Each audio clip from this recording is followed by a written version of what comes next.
So here I want to tell you about how we grow ginger and turmeric. We grow ginger and turmeric in our tunnel house in boxes. So this wooden box is where we grow our main ginger crop. It's about a metre square. You can see the foliage, the remaining foliage of the ginger lying on top of the potting mix there. So we need to move that out of the way so we can start harvesting the ginger roots.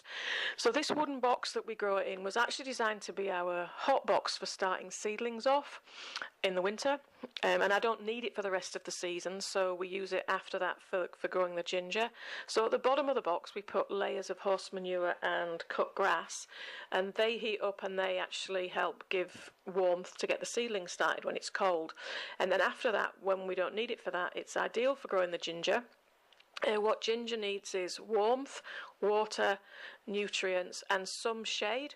It doesn't like really intense sunlight, so it's in our tunnel house, but the tunnel house has got UV protected plastic, which means it's not full intense light, and so it thrives and does really well in there. Because it's in the tunnel house, it gets watered regularly, and so it's easy to kind of keep an eye. And it's actually a really low maintenance crop. Once it's planted, basically all you need to do is keep it watered until you harvest it. So from that metre square box, this is the amount that we got, which is really good for that kind of area. We also grow in this smaller wooden box, which is about 10 inches high, foot wide and a couple of foot long. Ideal size for somebody starting off having a go. At this one we put a layer of old horse manure mixed with old potting mix at the bottom, and then the potting mix and minerals on the top, and then we grow the ginger in there. It's on the bench right next to the other box, so it's easy to keep it watered, and keep an eye on it. So from a box that size we actually again get a decent amount, and so that's what we got from that box. And ginger's a high value crop. It's hard to get hold of organically, and so to be able to grow it yourself is really good. You can dry it to store it, but I actually freeze ours and then we use it as frozen as root in juices and things. So that's the total amount that we got from both of those boxes, which is amazing. Plenty for us as a family and surplus to sell. That's the seed I've selected, so it's pieces of ginger root with good growth points on them.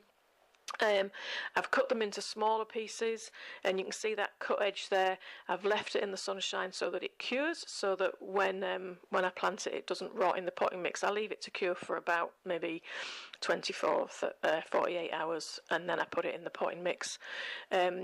So ginger's really good to grow. We also grow turmeric in the tunnel house. Needs pretty much the same conditions as the ginger. In this case we're growing it in an old polystyrene fish bin. I'd prefer a wooden box, but the fish bin's what I've got at the moment. So you can see that's the foliage being removed from the top. Like I say, it needs the same conditions as the ginger, so it's right on the bench next to the ginger boxes, and again we keep it watered.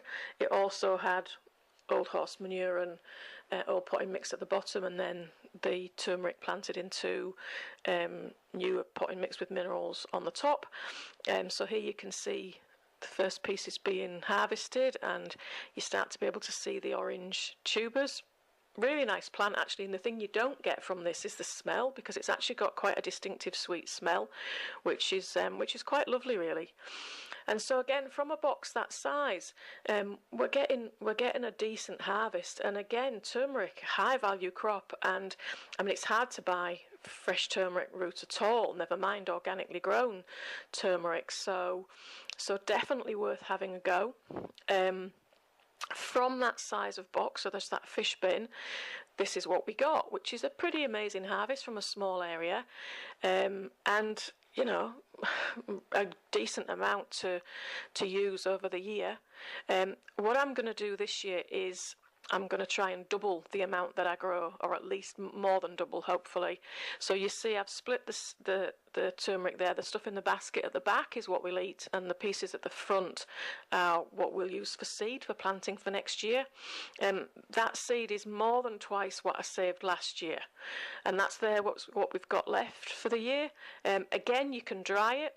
or you can, but we actually also tend to freeze some, and then we've got a juicer, so we'll put it, just let it defrost a bit and then put it into through the juicer, which is a really nice way to use it. So that seed that I've selected for next year, I'll space it in the fish bin at about that kind of distance, as you can see there in the picture. Like I say, I've saved enough for at least 2 boxes worth. So again, high value crop, easy to grow. If you've got somewhere warm, you can keep it frost free, and I'd definitely give it a go.